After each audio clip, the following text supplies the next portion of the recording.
I'm very happy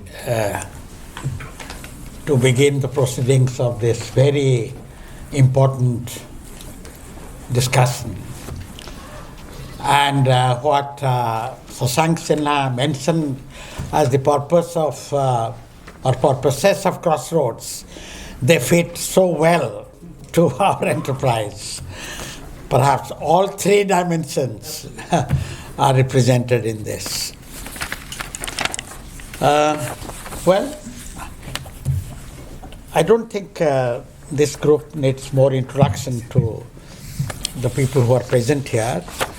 Therefore, I will not waste time on that. Because, yeah.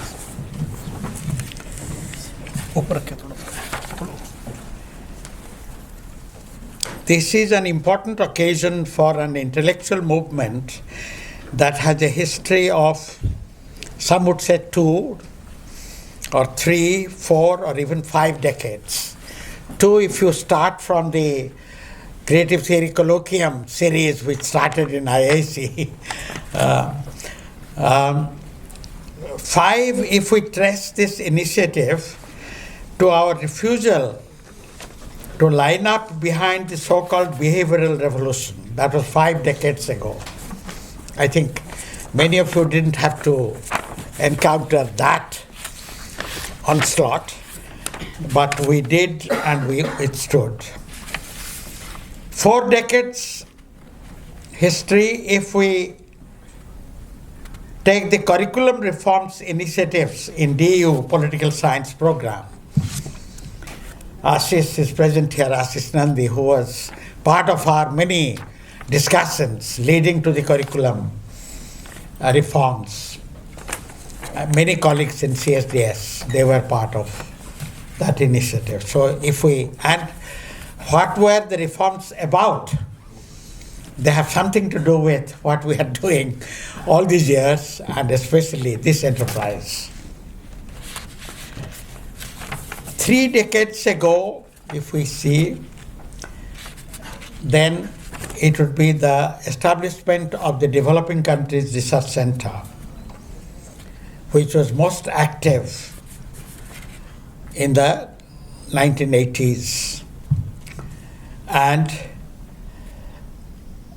that had very clear markers to describe the beginnings, origins, and character of doing theory in the new context, doing theory in India, taking up the issues that we are going to discuss today.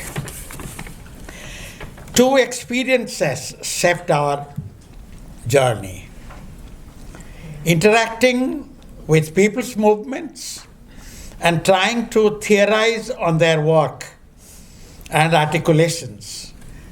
That was the most important input into our journey. Ashish is here and Neera is not around here. And all these people were part of that experience very deeply. The interaction with the people's movements. Besides going to the field and taking up studies, we started an exciting new program, the annual Grassroots Politics Colloquium.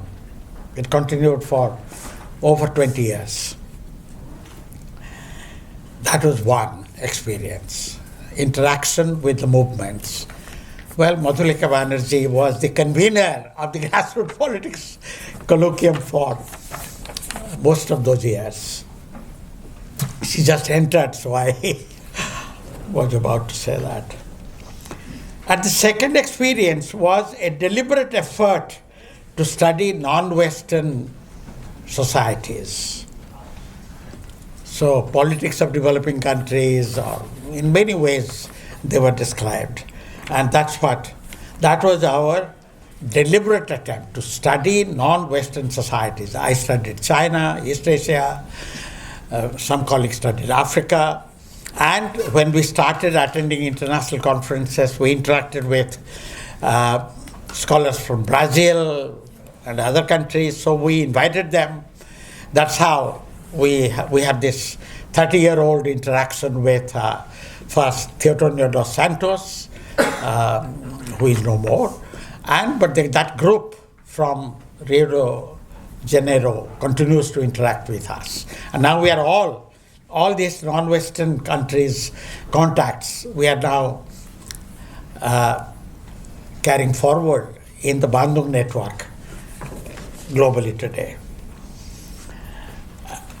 So these two experiences, the Grassroots Politics Colloquium and study of Asia, Africa, Latin America, ASAFLA we called it, taught us how to question received knowledge, how to understand and capture the rich body of ideas from people's struggles on the ground in India and throughout the world, particularly in the non-Western world, but also in the Western world. But their movements also had their very significant implications. This is how creative theory slowly emerged from concrete conditions on the ground, explicitly or implicitly, and that's where the theoretician's insight and creative capacity is relevant. They were routinely missed, these insights were routinely missed by the prevailing frameworks of knowledge. Critique of all forms of dominance, colonial, caste, class, gender, religion, ethnic, and some yet to be discovered or realized. All those forms of dominance. Fighting against that was the fundamental premise of this initiative. Fighting domination and seeking freedom, seeking liberation.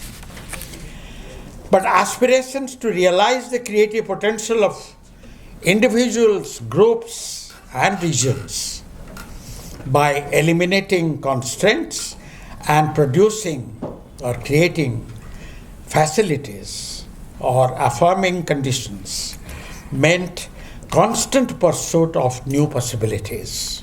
New possibilities. Underline that. That is the motivating principle underlying this initiative, creative theory. We have 4 flag bearers of this intellectual movement here and many in the audience. Equally important, many in the audience. Their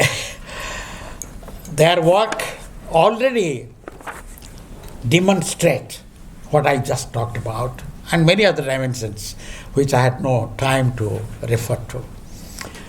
And these are practitioners of creative theory and many others in the audience. And therefore this is a great occasion.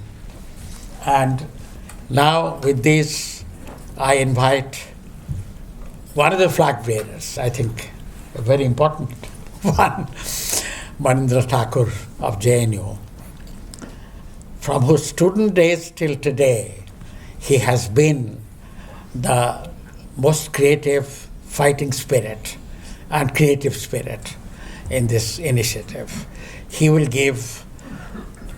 call them inaugural remarks, call them the perspective statement. Manindra. Thank you very much.